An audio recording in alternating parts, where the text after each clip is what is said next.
விஜயகாந்தோட ஒரு மாஸ் படம் ரீரிலீஸ் ஆக போகுது. தீவிரவாதியை பிடிக்கிறதுனா எங்க ஆளை அனுப்புங்கன்னு ஒட்டுமொத்த தமிழ்நாட்டையே நம்ப வைக்கிற அளவுக்கு வல்லரசுன்ற மாசான கேரக்டர்ல நடிச்சவரு விஜயகாந்த். விஜயகாந்த் கெரியர்ல செம்ம மாசான படத்துல ஒன்னான வல்லரசு ரிலீஸ் ஆகி 25 வருஷம் ஆகியிருக்கு. விஜயகாந்த் மாஸ் ஒரு பக்கம்னா மறுபக்கம் படத்துல பாட்டும் அந்த டைம்ல செம்ம ஹிட். இப்ப படம் ரிலீஸ் ஆகி 25 வருஷம் ஆக விரைவில் இந்த படம் ரீரிலீஸ் ஆக போறதா தகவல் வெளியாகி இருக்கு. விஜயோட சச்சின் மூவி ரீரிலீஸ் ஆகுது. அதோட ட்ரெய்லர் இப்ப ரிலீஸ் ஆகியிருக்கு, வாங்க பாத்துடலாம். விஜய் ஜெனிலியா நடிச்ச சச்சின் திரைப்படம் திரும்ப ரிலீஸ் ஆக இருக்க நிலையில ரீரிலீஸ் ட்ரெய்லர் வெளியாகி இருக்கு. தமிழ்ல வெளியாகி வெற்றி பெற்ற முன்னணி நடிகர்களோட படங்களை டிஜிட்டல்ல புதுப்பிச்சு மறுபடியும் ரிலீஸ் செஞ்சுட்டு வராங்க. அதுல இப்போ 2005ஆம் ஆண்டு தமிழ் புத்தாண்டு தினத்துல திரைக்கு வந்த சச்சின் திரைப்படமும் இணையவிருக்கு. இயக்குனர் மகேந்திரனோட மகன் ஜான் டைரக்ட் செஞ்சு கலைப்புலி எஸ் தானு தயாரிச்ச இந்த படம் ரசிகர்களால பெரிதும் ஆவலுடன் எதிர்பார்க்கப்பட்ட நிலையில வர்ற 18ஆம் தேதி மீண்டும் வெளியாக இருக்கு.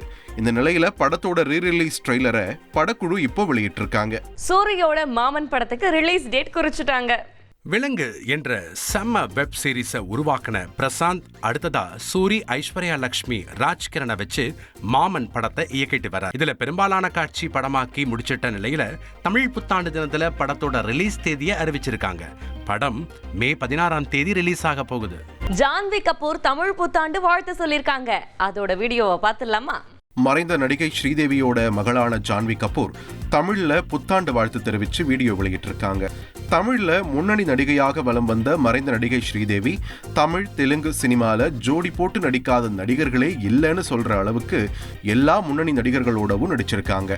அம்மாவை போலவே சினிமா மேல ஆர்வம் கொண்ட மகள் ஜான்வி கபூர் தடக் படம் மூலமா அறிமுகமாகி கடந்த ஆண்டு ஜூனியர் என்டிஆர் நடிச்ச தேவரா படத்திலையும் நடிச்சிருந்தாங்க. இப்போ பல முன்னணி படங்களை நடிச்சிட்டு வர ஜான்வி தமிழ்ல பேசி தமிழ் புத்தாண்டு வாழ்த்து சொல்லியிருக்காங்க. எல்லோருக்கும் ஏன் இனிய தமிழ் புத்தாண்டு வாழ்த்துக்கள். எப்போவும் போல எந்த வருஷமும் எல்லாரும் சந்தோஷமா இருங்க, நல்ல ஆரோக்கியத்தோடு இருக்கணும்னு வேண்டிக்கிறேன். நம்பிக்கையோட இந்த புது வருஷத்தை ஆரம்பிப்போம். சிலம்பரசன் கூட இளம் மியூசிக் சென்சேஷன் இணையறாங்க. யாருன்னு பார்த்துருவோமா? இப்ப கோலிவுட்ல டாப்ல இருக்க மியூசிக் டைரக்டர்னா அது சாய் அபயங்கர் தான். இன்னும் ஒரு படம் கூட ரிலீஸ் ஆகலைனாலும் கையில சூர்யா படம், அட்லி, அல்லு அர்ஜுன் படம்னு மிகப்பெரிய படங்கள் வச்சிருக்கிறாரு. இப்ப ஹாட் நியூஸா தமிழ் புத்தாண்டு வாழ்த்து தெரிவிச்ச சிலம்பரசன் தன்னோட 49வது படத்துக்கு சாய் மியூசிக் போடுறதா அறிவிச்சிருக்கிறாரு. ஸ்கிரீன்ல சிலம்பரசன் படம் பார்த்து வந்த தனக்கு அவர் படத்துக்கே மியூசிக் போடுற வாய்ப்பு கிடைச்சது வாழ்க்கை முழுமை அடைஞ்சது போல உணர்வதா நெகிழ்ந்திருக்காரு. ஒரு இன்ட்ரெஸ்டிங்கான நியூஸ் உங்களுக்காக. புற்றுநோயில இருந்து மீண்டு வந்திருக்கிற சிவானா அடுத்தடுத்து படங்கள்ல நடிச்சிட்டு இருக்காரு. இப்ப தன்னோட மகள் தயாரிக்கிற ஃபயர்ஃப்ளை படத்துல கேமியோல நடிச்சிருக்கிறாரு போல. படத்தோட ட்ரெய்லர்ல சிவானா கூலா என்ட்ரி கொடுத்த வீடியோ ஃபேன்ஸை கவர்ந்திருக்கு. பிரியங்கா சோப்ரா ஏப்ரல் டைரிஸை விட்டுருக்காங்க. அதுல ஒரு போட்டோ இன்ஸ்டால பத்திக்கிச்சு. ஏப்ரல் மாசத்துல இதுவரை செம்ம ஸ்வீட் மெமரிஸ் நடந்திருக்கிறதா இன்ஸ்டால போட்டோஸ், வீடியோஸை பிரியங்கா சோப்ரா ஷேர் பண்ணியிருக்காங்க. ஆனா இதுல பலரோட கவனத்தை ஈர்த்த ஒற்றை போட்டோனா அது ஹிருத்திக் ரோஷன் இருந்தது தான்.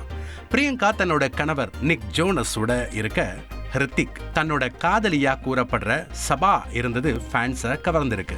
பிரியங்கா அடுத்ததா ராஜமௌலி இயக்கத்துல மகேஷ் பாபுவோட நடிக்க போறதா ஒரு தகவல் போயிட்டு இருக்கு. செப்டம்பர்ல மதராசி படம் மூலமா என்ட்ரி கொடுக்கிறாரு எஸ்கே. ஏஆர் முருகதாஸ் இயக்கத்துல மதராசி படத்துல நடிச்சிருக்காரு சிவகார்த்திகேயன். முருகதாஸ் சிக்கந்தர் படத்துல கவனம் செலுத்தி இருந்ததால மதராசி படத்தோட ரிலீஸ் தள்ளி போச்சு. இப்போ படத்தை செப்டம்பர் 5ஆம் தேதி ரிலீஸ் பண்ண இருக்கிறதா போஸ்டரோட படக்குழு அறிவிச்சிருக்காங்க.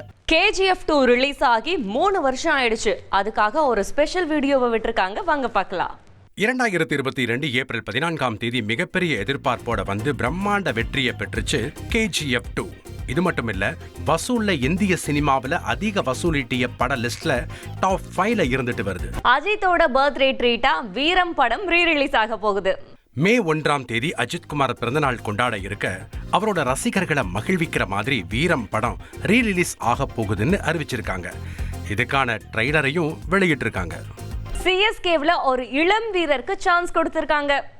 IPL வரலாற்றுல இதுவரை இல்லாதபடி தொடர்ந்து 5 மேட்ச்ல தோத்து கடும் விமர்சனங்களை சந்திச்சது CSK. டீம்ல ஏன் இளம் பிளேயர்ஸுக்கு வாய்ப்பு தர மாட்டேங்கிறீங்கன்னு எல்லா பக்கமும் கேள்வி எழுந்துச்சு.